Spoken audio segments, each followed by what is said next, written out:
So let's look at how these combine, these gaps, these differences, in just a couple areas that have emerged as challenges for Western businesses in China. Let's look first at management.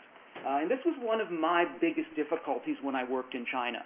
I found that my empowered, relatively egalitarian American management approach did not work nearly as well.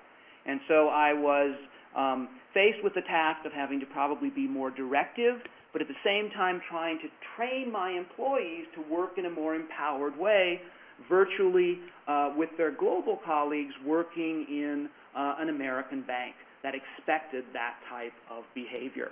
So management is strongly impacted by some of the gaps we've seen in hierarchy, in individualism, in relationships, and in motivation.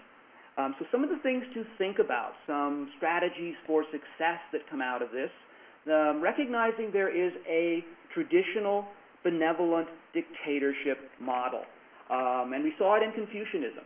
The boss takes care of you, I owe loyalty to the boss. You win respect and loyalty by mentoring employees. It's the other side of that synergistic Confucian equation, which means that I take care of you, and I mentor you, I teach you, which resonates quite strongly in the workplace in China. Much more detailed job descriptions, tasking, a much more directive management model is probably the expectation given the combination of these value gaps. Some other strategies for success, really paying attention to your own credibility and status.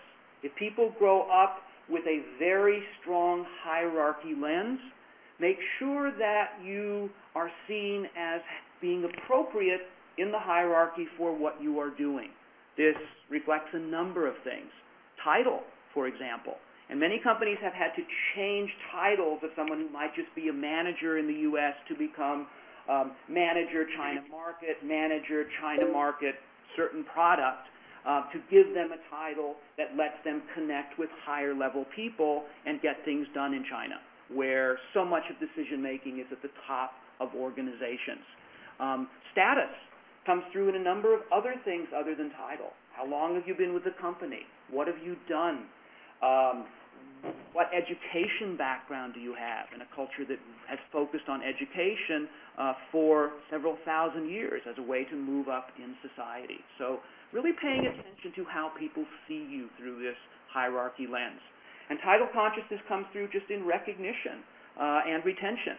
Many companies have found that they've needed to change grades and titles to have many, many more so they could promote people in a much faster way, even though the gradations were much smaller than they would be in the West.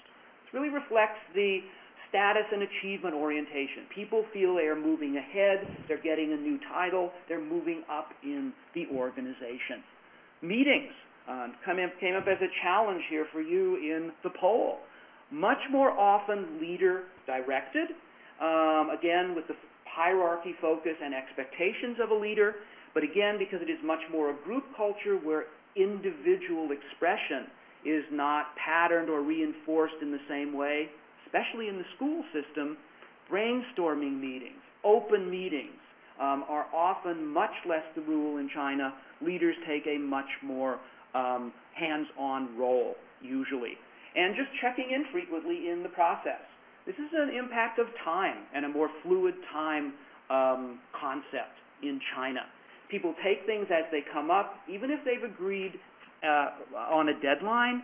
Many times I've found in my personal experience that would not be communicated.